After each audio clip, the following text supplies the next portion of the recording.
말씀 앞에서 우리의 다짐을 고백하고 하나님의 말씀 선포하겠습니다. 네, 시작. 오늘도 주의 말씀에 마음의 문을 엽니다. 말씀하여 주옵소서. 듣고 깨닫고 말씀대로 살겠습니다. 아멘. 오늘 본문을 중심으로 진짜입니까? 가짜입니까? 이렇게 좀 부담스러운 제목입니다. 그러나 오늘 말씀을 들으면서 이 기준 자체를 누구에게 지금 대입해 보려고 하는 게 아니라 나 스스로에게 나는 진짜인가? 나는 좀 가짜인가? 스스로를 좀 체크하는 그런 좀 시간이 되었으면 좋겠습니다. 오늘 김광호 집사님께서 읽어주신 이 본문, 예레미야 본문에는 두 사람이 등장하는데 한 사람은 예레미야고 또 다른 한 사람은 하나냐입니다. 근데 이 두 사람 가운데 누가 참 선지자고 또 거짓 선지자입니까? 누구죠? 예레미야가 참 선지자고 하나냐가 거짓 선지자일 거예요. 그런데 놀라운 사실이 뭔지 아세요? 당시 유다 백성들은 거짓 선지자가 바로 예레미야로 생각했고요. 그 다음에 참 선지자를 하나냐로 생각했다는 거예요. 너무 놀랍지 않으세요? 우리는 명확하게 예레미야가 참 선지자입니다 라고 이렇게 답을 내리지만 당시 유다 백성들은 예레미야는 매국노였고 거짓 선지자로 낙인이 찍혔던 사람입니다. 오늘 그 배경을 좀 말씀드리려고 하는데요. 때는 남유다가 이제 바벨론에 의해서 이제 거의 멸망되기 직전의 상황을 배경으로 하고 있습니다. 이미 1차 바벨론 침공과 2차 바벨론 침공이 있었던 상황에서 아직 3차 침공이 준비되고 있는 상황입니다. 하나님께서는 당신을 배신하고 타락한 유다 백성들을 심판하시려고 하나의 도구로 택한 민족이 바로 당시 신흥 제국이었던 바벨론 민족이었거든요. 물론 하나님께서는 그 바벨론을 통해서 그 유다를 심판하실 것에 대해서 예레미야나 이사야를 비롯한 여러 선지자들을 통해서 이미 하나님의 이 심판 계획을 유다 백성들에게 선포하도록 했고 그것이 이제 하나님의 신탁이죠. 하나님의 신탁을 선포했습니다. 그런데도 유다 백성들은 참 선지자들의 이 외침을 듣지 않았어요. 그러니까 하나님을 의지하지도 그리고 하나님께로 돌아오지도 않았겠죠. 그리고 하나님께서 이 바벨론을 들어서 유다를 심판할 것에 대한 이 메시지도 고지고대로 듣지 않았습니다. 그래서 유다는 어떻게 했냐면 당시 전통 강국이었던 이제 이집트와 손을 붙잡고 바벨론의 이 침공을 대비하고자 했습니다. 그런데 참 선지자들은 예레미야 같은 경우 지금 애굽과 손을 맞잡는 것이 하나님의 뜻이 아니다. 하나님의 뜻은 바로 바벨론에 의해서 유다를 멸망하는 것이 하나님의 뜻이다. 그러니까 두 손 두 발 다 들고 바벨론에 항복해서 그 적국으로 가서 포로 생활을 하는 것이 하나님의 명확한 뜻이다라고 선포했거든요. 오늘 우리가 지금 예레미야서 28장을 읽었습니다만 앞에 몇 장 앞으로 가서 예레미야서 21장 8절에서 9절 말씀을 보게 되면 하나님께서 예레미야에게 말씀을 이렇게 선포하라고 말씀하십니다. 여호와께서 나에게 말씀하셨다. 예레미야에게 말씀하신 것이죠. 너는 이 백성에게 나 여호와가 이렇게 말한다고 일러라. 내가 너에게 두 가지 길, 곧 사는 길과 죽는 길을 제시한다. 그럼 이제 사는 길이 어떤 길이고 죽는 길이 어떤 길인지 나오겠죠. 9절 말씀입니다. 누구든지 이 성에 머물러 있는 자는 유다 성읍입니다. 예루살렘 성읍이죠. 하나님의 성전이 있는 예루살렘 성읍. 이곳에 머물러 있는 자는 전쟁과 굶주림과 전염병으로 죽을 것이지만 그러나 너희를 포위하고 있는 저 바벨론 군에게 나가서 항복하는 사람은 어떻게 된다고? 산다. 그리고 목숨만은 구하게 될 것이다. 하나님의 말씀이 예레미야에게 임했고 예레미야가 이 말씀을 선포한 거예요. 그러면서 이어지는 말씀에 보니까 나 여호와가 말한다. 내가 이 성에 복을 내리지 않고 예루살렘 성읍에 더 이상 복을 내리지 않는데 왜? 택한 이스라엘 백성이고 또한 거룩한 도성인 이 예루살렘 도성이 왜 저렇게 멸망받을 수밖에 없느냐? 하나님은 기다리시고 또 기다리시고 그럼에도 불구하고 그들은 어떻게 합니까? 우상을 숭배하고 또 하나님의 뜻과는 반대되는 길에서 열심을 다하고 그러면 하나님께서 선지자들 통해서 일깨우시고 돌아와라 그러면서 기다리고 기다리는데 지금 북이스라엘은 이미 아수르에 의해서 멸망당했고 이 아수르 제국도 바벨론에 의해서 멸망당하여 지금 남하하고 있으면서 이 조그만한 이 도성 남유다, 이 남유다가 지금 풍전등화의 위기 속에 있는 거 아닙니까?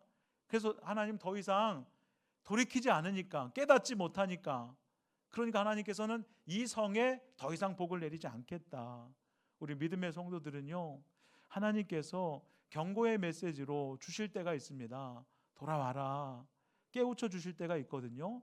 그것을 여러분들 감지하지 못하고 그냥 지금 살아가는 패턴대로 그렇게 살다가는요, 하나님께서 저렇게 말씀하실 수 있어요. 이 성의 복을 더 이상 내리지 않겠다. 화를 내리기로 결심을 했다. 어떻게 하나님이 그러실 수 있죠? 하나님 그러신 분이세요. 오랫동안 참으십니다. 긍휼을 베풀어 주시고 기다려 주시고, 그런데도 돌아오지 않는다면요, 하나님은 징계의 회초리를 드세요. 그러니까 회초리 들기 전에 하나님의 뜻을 깨닫고 돌아오는 것이 굉장히 중요한데, 지금 유다 백성들은요, 이미 북이스라엘은 그냥 그 고집대로 살다가 그렇게 살다가 멸망했고요. 그리고 이제 이 남유다, 이제 얼마 남지 않은 이런 상황 속에서 복을 더 이상 내리지 않겠다, 화를 내리기로 결심했다. 그러면서 이 성은 바벨론 왕의 손아귀에 들어갈 것이다. 느부갓네살 왕의 손에 들어갈 것이다. 그는 이 성을 잿더미로 만들어 버릴 것이다. 이게 하나님의 신탁이었다고요. 당시 예레미야 같은 선지자들, 참 선지자들 이것을 외쳤습니다. 그런데 이 이야기를 듣는 유다 백성들이 이 이야기를 너무 아주 귀한 메시지군요, 우리가 빨리 항복해야겠습니다, 이렇게 들었겠어요? 아니잖아요. 매국노 같은 발언이잖아요. 바벨론이 어떤 민족인데 우리를 멸망시켜? 여기에 하나님의 성전이 있는데, 예루살렘 도성인데 어떻게? 그러면서 지금 예레미야 같은 경우에는 빨리 항복하자, 빨리 하나님 앞에 우리가 무릎 꿇고 바벨론 포로로 가서 훈련받고 돌아오자, 이런 메시지를 선포했거든요. 그런데 유다 백성들이 그 메시지를 좋게 여길 리 없잖아요. 참 선지자들은 예레미야 같이 그렇게 외쳤지만 거기에 반기를 들면서 그렇지 않을 것이다 라고 거짓을 조장하는 무리들이 있었으니 그들이 누구입니까? 바로 거짓 선지자들이었어요. 거짓 선지자를 외치는 무엇입니까? 하나님의 심판은 없다는 거예요. 바벨론에 의해서 유다를 멸망시키실 하나님이 아니라는 것을 그들은 이야기했습니다. 보세요. 하나님은 분명 유다를 심판하시겠다고 말씀하시고 바벨론을 심판의 도구로 사용하신다고 하는데 거짓 선지자는 아니래요. 그 거짓 선지자들 가운데 오늘 본문에 나오는 이가 하나냐, 거짓 선지자죠. 오늘 우리가 읽은 본문 28장으로부터 12절로 17절 읽었습니다만 28장 같은 장의 2절을 보겠습니다. 만군의 여호와 이스라엘의 하나님이 이같이 일러 말씀하시기를 내가 바벨론의 왕의 멍에를 꺾었느니라. 누구의 예언 같아요? 하나냐예요. 하나냐. 이 거짓 선지자인 하나냐 선지자도 하나님의 이름을 운운합니다. 만군의 여호와 이스라엘 하나님께서 나에게 말씀하셨다. 그러면서 내가 하나님께서 바벨론의 왕의 멍에를 꺾어버렸대요. 예레미야와 이사야 같은 선지자들은 바벨론에 의해서 우리는 멸망받을 것이다, 이게 하나님의 뜻이라고 외쳤는데, 하나냐는 하나님의 이름을 운운하면서 하나님께서 바벨론 왕의 멍에를 꺾었다, 그러면서 하나냐는요 예레미야의 목에 걸려있는 나무로 만든 멍에를 꺾어버립니다. 그 말씀이 이제 28장 10절에 나와요. 선지자 하나냐가 선지자 예레미야의, 똑같이 선지자예요. 선지자 하나냐가 선지자 예레미야의, 그 앞에 있는 선지자, 거짓 선지자 하나냐가 참 선지자 예레미야의 목에서 멍에를 빼앗아 꺾었다. 당시 예레미야는 하나님의 말씀을 입으로만 선포하면 유다 백성이 듣지 않는 거예요. 그러니까 여러 가지 퍼포먼스를 합니다. 예레미야가 이번에는 이 목에 나무로 만든 멍에를 걸고 다녔던 거예요. 이유는 하나님께서 당신을 떠난 유다 백성들에게 이렇게 멍에를 메어서 바벨론으로 끌고 가실 것이라고 하는 그 퍼포먼스를 하기 위해서 예레미야는 목에 나무로 만든 멍에를 걸고 다녔던 거예요. 그런데 하나냐가 어떻게 했다고요? 예레미야의 목에 있었던 그 멍에를 빼앗아서 꺾어버렸다. 왜요? 하나님은 뭘 주장하는? 유다 백성들 바벨론에 의해서 끌려가지도 않을 뿐만 아니라 망하지도 않는다. 하나님께서 내게 말씀하셨다. 하나님께서 바벨론의 왕의 멍에를 꺾었다. 그러니 저 거짓 선지자 예레미야의 목에 걸려있는 저 나무로 만든 멍에를 내가 꺾어버렸으니 걱정하지 말아라, 안심해라, 괜찮다, 이런 이야기를 하는 거거든요. 그런데 오늘 본문 12절로 13절 말씀을 보세요. 우리가 12절부터 13절 읽었잖아요. 보겠습니다. 이런 일이 있은 지 얼마 후에 하나냐가 예레미야의 목에 있는 나무의 멍에를 빼앗아 꺾어버린 지 얼마 후에, 이제 꺾어버리고 얼마 후에 여호와께서 다시 예레미야에게 말씀하셨다. 너는 하나냐에 가서 이렇게 말하라. 여호와께서는 내가 나무 멍에를 꺾었으나 대신 뭐예요? 쇳덩어리 멍에를 만들었다 말씀하셨다. 무슨 뜻이에요? 하나님의 뜻은 명확합니다. 너가 지금 나무로 만든 멍에를 꺾었어? 그러면 쇠멍에로 다시 제작할게. 뭐예요? 너희 남유다 백성들 반드시 바벨론에 의해서 망해, 이 얘기잖아요. 하나님의 뜻이 명확하잖아요. 그래서 오늘 본문 14절 말씀 봅니다. 오늘 본문 14절, 내가 쇠 멍에로 이 모든 나라의 목에 메어 바벨론 왕 느부갓네살을 섬기게 하였으니 그들이 그를 섬길 것이다. 유다 백성들이 느부갓네살 왕을 섬길 것이다.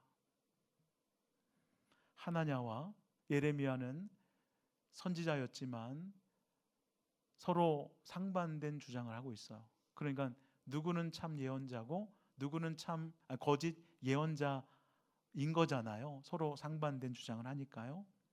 그런데 당시 유다 백성들은 누구의 주장을 따랐다고요? 하나냐의 주장을 따랐다는 거예요. 왜 그렇습니까? 하나냐가 전하는 하나님의 말씀이 고왔거든요. 부드러웠거든요.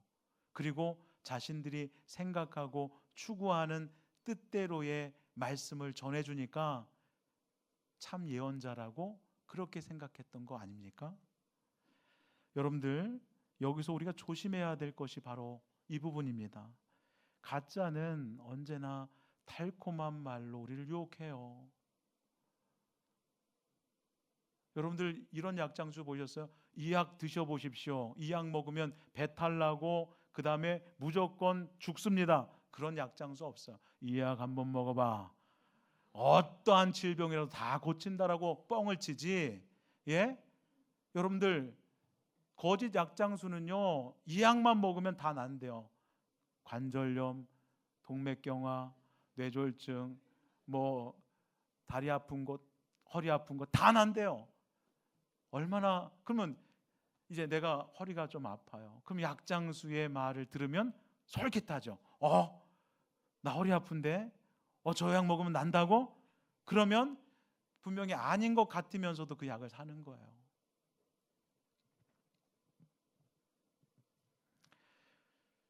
우리에게 엄청난 뭔가를 줄 것처럼 과대 포장해서 우리에게 다가옵니다. 누가? 가짜들이 그렇다는 거예요. 가짜들이. 그런 면에서 뭔가 내 마음에 딱 들어맞는 어떤 물건을 보거나 어떤 사람을 이렇게 보게 되었을 때에 우리는 한 번 더 의심할 필요가 있습니다. 혹시 가짜가 아닐까? 왜냐하면 내 마음에 딱 떨어지면 이미 90%는 마음이 같다는 거거든요. 그때 혹시 가짜는 아닐까라고 한번 이렇게 생각해 볼 필요는 있어요. 창세기 3장을 보게 되면 뱀이 하와를 유혹하는 장면이 나오는데요, 하와에게 다가와 하나님께서 금하신 먹지 말라고 하는 이 선악과를 따먹어도 괜찮다라고 뱀은 하와에게 이야기했습니다. 그러면서 뭘 이야기했냐면 창세기 3장 5절의 말씀이에요. 너희가 그것을 먹는 날에는, 이 선악과를 먹는 날에는 너희의 눈이 밝아져 하나님과 같이 되어 선악을 알 줄 하나님이 아심이니라. 여기서 아멘하면 큰일 나는 거예요. 지금 할까봐 제가 선수 친 거예요.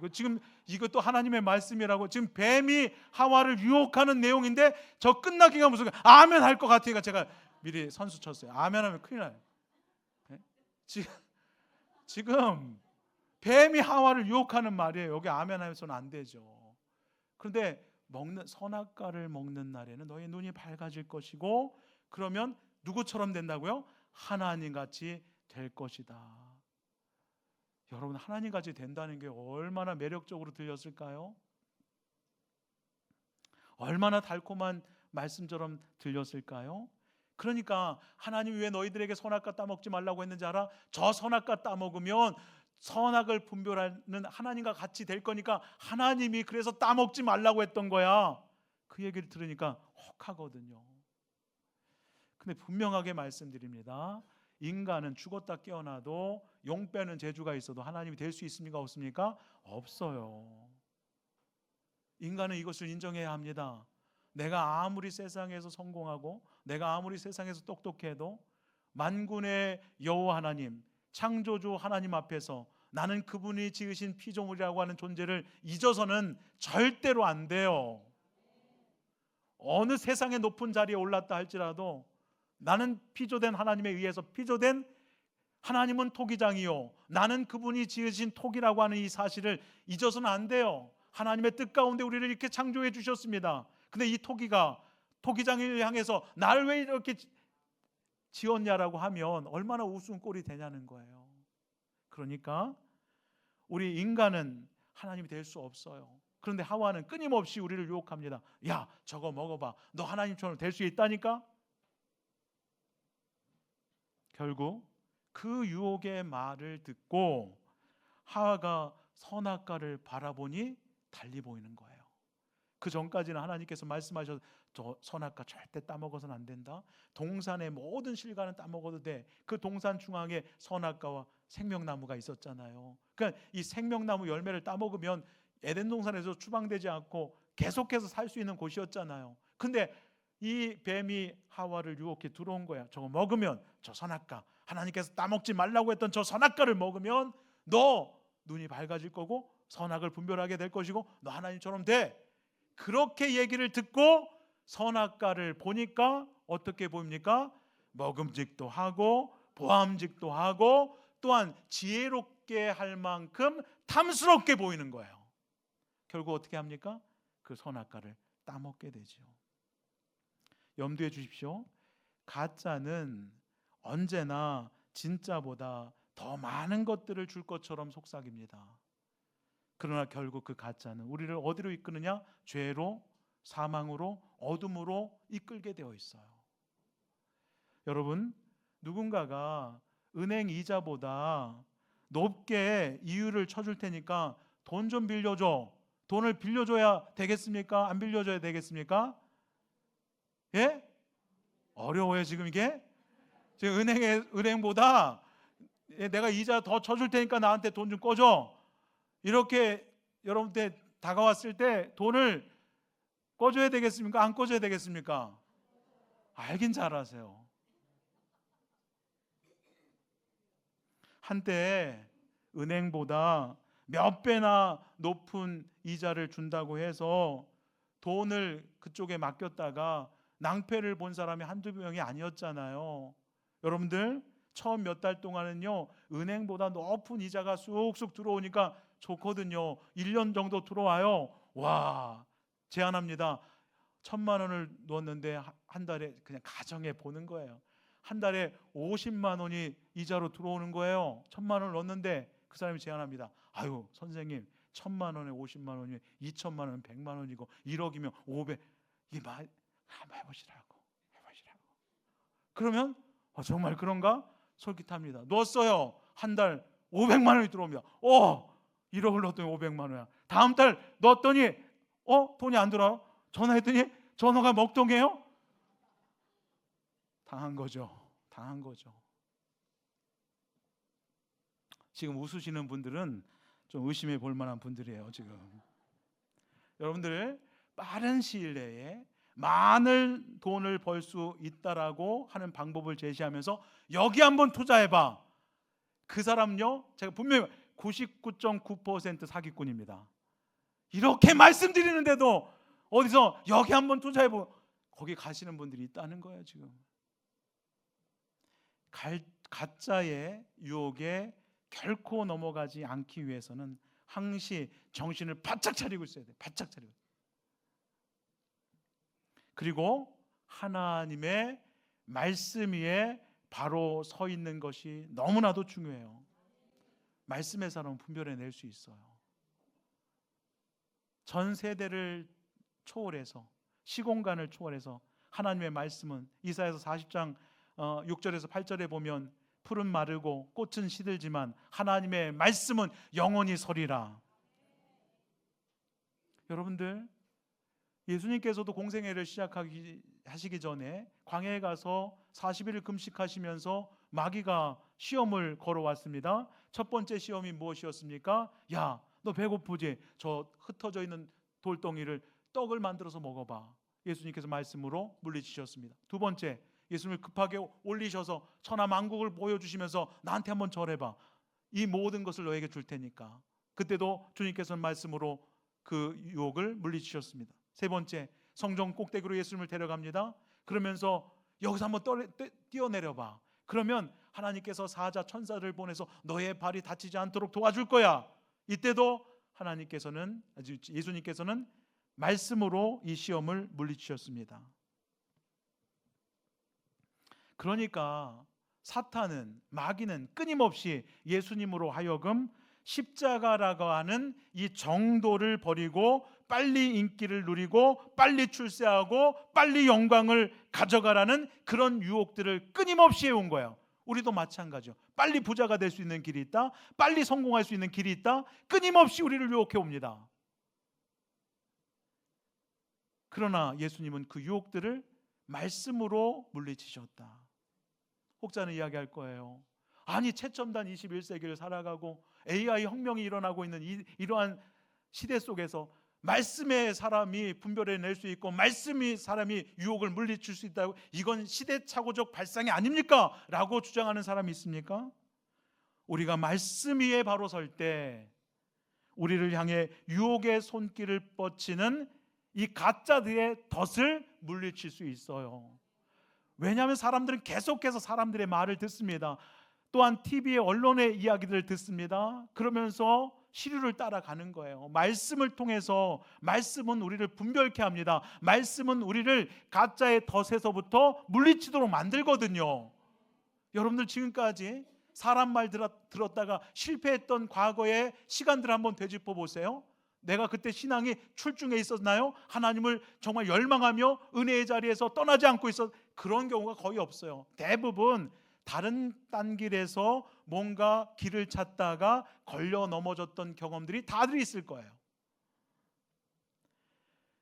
거짓 선지자 하나냐는 백성들이 듣고 싶어하는 말만 해줬거든요. 간지러운 부분을 긁어줬거든요.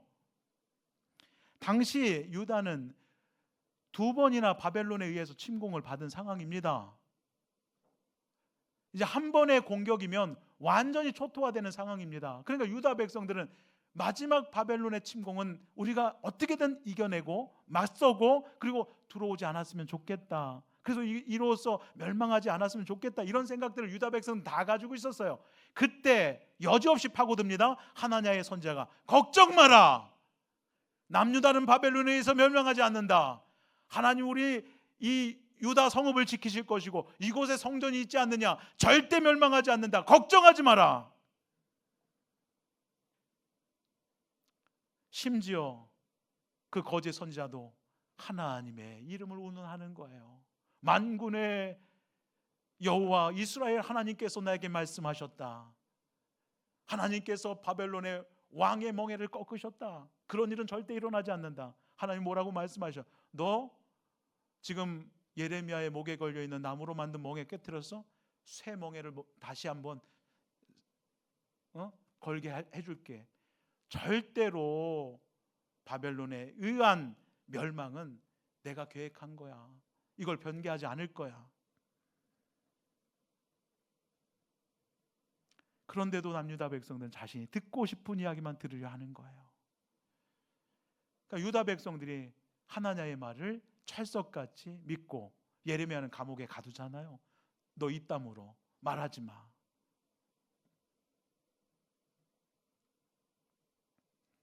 여러분들 얼마나 여러분 똑똑하세요? 요 며칠 전에 뉴스 보도예요. 어떤 보이스 피싱이 얼마나 발전했는지요. 여러분들이 한번 딱 받고 받는 즉시 뭐가 어플이 깔릴 수도 있고 그런데요. 그 깔리면 여러분들 정보가 다 새 나갑니다. 그러면 보이스 피싱을 이야기하는 그런 사람이 3일 전에 어디 여행 다녀오셨네요. 어디 예산호 좋으셨죠? 나 예산호 갔다 왔는데 이미 사진 정보는 다 나간 거예요. 다 그쪽으로 다 갔어요. 그러니까 철떡같이 믿으면서 이 청년이에요. 여자 청년이 여관으로 가라고 여관으로 갔어요. 가짜 또 그 공 핸드폰을 하나 구입하라고 이걸 다 그대로 따라했어요. 그때 경찰이 들이닥칩니다. 그런데 이 여인은 경찰을 의심하는 거예요. 아니 그냥 철부지 그냥 소년이 아니라 청년이에요. 똑똑한 청년이에요. 그런데 거기에 그냥 자기의 모든 정보를 알아서 이야기하니까 철떡같이 믿는 거예요. 너 딴 데 연락하면 너희 부모님 다 죽어. 부모님 살리겠다고 여관 들어가서 하라는 대로 다 하는 거예요. 요즘 그런 일이 어디 있습니까? 전에 제가 말씀드렸잖아요. 저희 친구 어머님 사모님이셨는데 평생을 이제 은퇴하시고 제 친구가 화천에서 목회하고 있고 춘천이랑 화천이 가깝거든요. 춘천에 어머니 사시고 자주 왕래하는데 어머니가 갑자기 연락이 안 되는 거예요. 근데 어머니가 이미 그 은행까지 가가지고 보이시피싱에게 해가지고 2천만 원을 그냥 송금해 버린 거예요. 아들이 도착했어요. 제 친구가 도착했어요. 엄마 뭐 하는 거야? 너 왜 여기 있냐? 하면서 정신이 나간 듯한 이야기를 하시는 거예요. 그러면서 나중에 내가 평생을 바보처럼 살았다. 사모님이셨어요.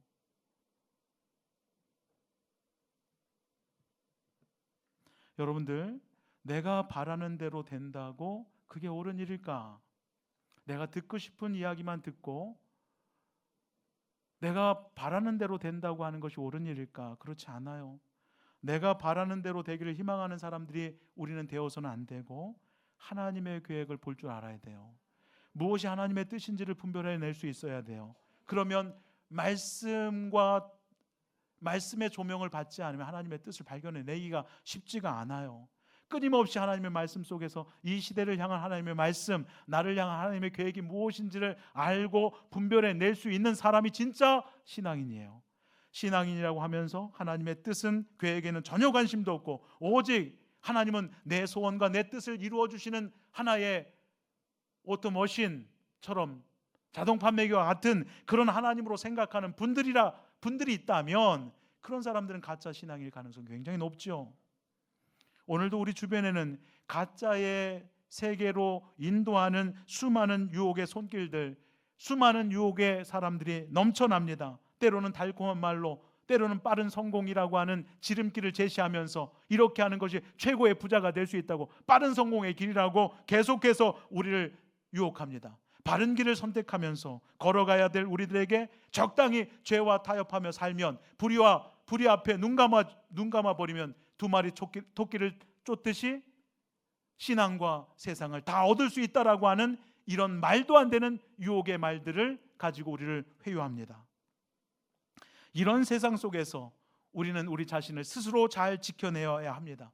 끊임없이 우리는 스스로를 점검해야 합니다. 나는 진짜 신앙인으로서의 삶을 살아가고 있는가? 하나님께서 보셨을 때 나는 부끄럽지 않은 신앙인의 모습을 가지고 살아가고 있는가를 끊임없이 점검해야 한다는 것이죠. 미국의 개신교 목사님이자 그리고 많은 책들을 집필했던 에이든 토저 목사님이 계십니다. 1963년에 돌아가셨는데요. 그분이 여러 개의 책들 가운데 나는 진짜인가 가짜인가라는 책을 쓰셨어요. 목사님은 그 책에서 진짜와 가짜를 구분해 내셨습니다. 몇 가지만 소개합니다. 스스로를 점검해 보세요. 제가 이 이야기를 하는데 누구에게 대입해 볼 필요도 없습니다. 저 사람 가짜구나, 요 기준을 따르다 보니까 저 사람 가짜구나, 그렇게 생각하지 마시고 여러분 스스로에게 한번 적용해 보시기를 바랍니다. 진짜 성도는 험한 십자가를 부끄러워하지 않는다. 십자가는 대속적 죽음, 예수 그리스도의 피 흘림이 있었기 때문에 우리가 죄 사함 받고 하나님의 자녀가 될 수 있었는데, 정말 진짜 그리스도인은 험한 십자가를 부끄러워하지 않는다. 세상 속에서 내가 크리스찬인지 난 크리스찬인지 밝히지 않는 거예요. 조용히 은폐된 그리스도인으로 살아갑니다.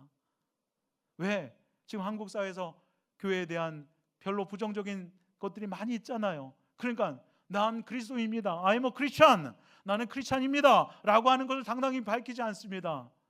그런데 험한 십자가를 부끄러워하는 사람은 가짜예요. 십자가의 복음을 앞세우는 사람은 진짜라는 거예요. 두 번째, 진짜는 솜사탕 복음을 거부한다. 예수 믿어보시죠. 복된 길이 펼쳐집니다. 예수 믿으면 모든 것이 잘 됩니다.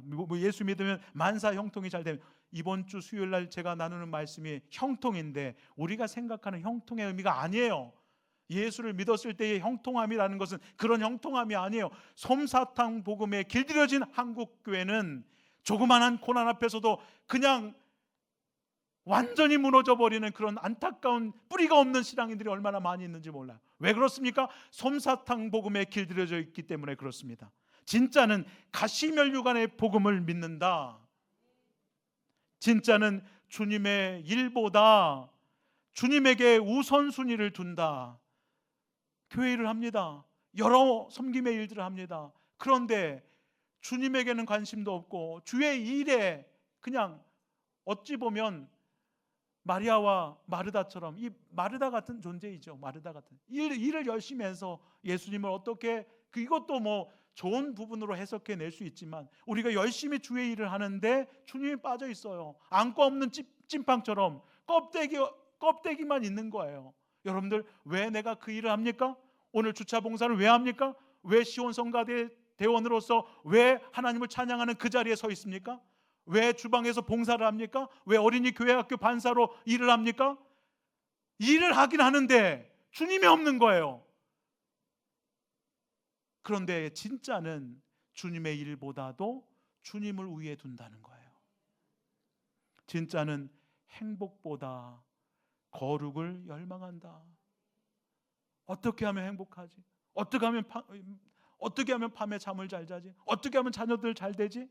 이런 것에 대한 행복만을 추구하는 성도라고 한다면 가짜일 가능성이 높다는 거예요. 진짜 성도는 거룩을 열망한다. 내가 오늘도 주님과 함께 죽고 내가 오늘도 주님과 함께 살아서 날마다 거룩해져 가며 거룩한 삶을 통하여 하나님께 영광을 올려드리는 삶을 살아가겠노라. 이 거룩에 대한 열망이 있는 사람이야말로 진짜 성도라는 거예요. 여러분 스스로가 점검해 보세요. 진짜는 신앙의 기본에 충실하다. 신앙의 기본이 무엇입니까? 말씀과 기도죠. 말씀의 사람 말씀의 사람, 기도의 사람. 교회 공동체에 오면 아니 목사님 말씀과 기도 외에는 다른 이야기 없습니다. 신앙의 기본을 탄탄히 다져가야죠. 어떤 분들은 이야기합니다. 말씀이 좀 교양적이었으면 좋겠습니다. 말씀이 좀 세상 친구들과 만나도 좀 이야기를 꺼낼 수 있는 그런 좀 정보가 가득하고 다른 사람들이 감동 감화를 줄 수 있는 그런 설교가 됐으면 좋겠습니다. 진짜는요, 신앙의 기본을 다져가는 거예요. 말씀의 사람으로, 기본의 사람, 기도의 사람으로 다져가는 거예요. 이것으로 여러분 스스로를 점검해 보세요. 나는 진짜 성도입니까? 나는 가짜 성도입니까? 그러면서 이야기합니다. 반대로 가짜는 인격의 변화를 소홀히 한다. 인격의 변화가 없어요. 가짜들의 특징입니다. 수십 년 신앙생활을 했는데 요만큼도 달라지지 않아요. 요만큼도. 가정에서 아내를 대하는 태도, 남편을 대하는 태도, 요만큼의 변화도 없어요. 말의 변화가 있습니까? 인격의 변화가 있습니까? 삶의 변화가 있습니까? 없어요. 그냥 그 모습 그대로예요. 가짜들의 특징입니다. 가짜들은 인격의 변화를 추구하지 않는다는 거예요. 또한 가짜는 하나님의 징계를 십자가 지는 것으로 착각한다. 가짜는 행함으로 죄 용서함을 받으려 한다. 믿음으로 죄 용서 받는 것이지 행함으로 내가 뭘 해서 하나님으로부터 죄 용서 받는다. 그래서 내가 열심히 하면 하나님도 이 열심을 받아주실 거야. 그러면서 거기서 자유를 찾으려고 하는 가짜들의 특징입니다. 가짜는 영적 균형감이 없다. 영적 말씀과 기도에 영적 균형감이 있는 거예요. 어디에 이렇게 편중되지 않아요. 균형감이 있어요. 여러분께 여쭙겠습니다. 여러분 진짜입니까? 아니면 가짜입니까? 주님을 위해 지는 험한 십자가를 부끄러워하지 아니하십니까? 편안하고 달콤한 말씀만 좋아하는 것이 아니라 힘들고 어렵더라도 주님 말씀하시면 그 말씀대로 살아가려고 하시는 진짜가 맞습니까? 주님의 일을 한다는 미명 아래 나를 통해서 일하시는 주님을 잃어버리고 놓쳐버리고 그저 내 의나 공명심에 사로잡혀 있는 나는 아닙니까? 주님께서 내게 바라시는 거룩함을 추구하기보다는 내 자신의 욕망을 추구하면서 그것이 이루어질 때 오히려 거기서 행복을 찾는 가짜는 아니십니까? 아주 오래전에 탤런트이며 가수였던 신모 가수가 있었어요. 이 가수가 부른 노래 가운데 여러분 다 알아요. 모르는 분 한 사람도 없어요. 여기도 작아 저기도 작아 짜가가 판을 친다. 짜가를요 거꾸로 해보니까 뭐예요? 가짜예요. 가짜가 짜가인 거예요. 오늘 일부 예배 드리고 어느 집사님이 나가시면서 눈물을 이렇게 흘리시면서 여자 집사님이신데 목사님 제가 짝퉁이었어요. 그러면서 울면서 나가셨어요. 예레미야 5장 1절에서 하나님께서 이렇게 말씀하셨습니다. 너희는 예루살렘 거리로 빨리 다니며 그 넓은 거리에서 찾아보고 알라 너희가 만일 정의를 행하며 진리를 구하는 자를 한 사람이라도 찾으면 내가 이 성읍을 용서하리라. 우리는 다 알고 있습니다. 바벨론 3차의 침공에 의해서 완전히 초토화되죠. 이 말인즉슨 예루살렘 성읍에 하나님을 경외하고 진리의 말씀을 따르고 하나님을 사랑하는 단 한 사람의 의인이 없었다는 거예요.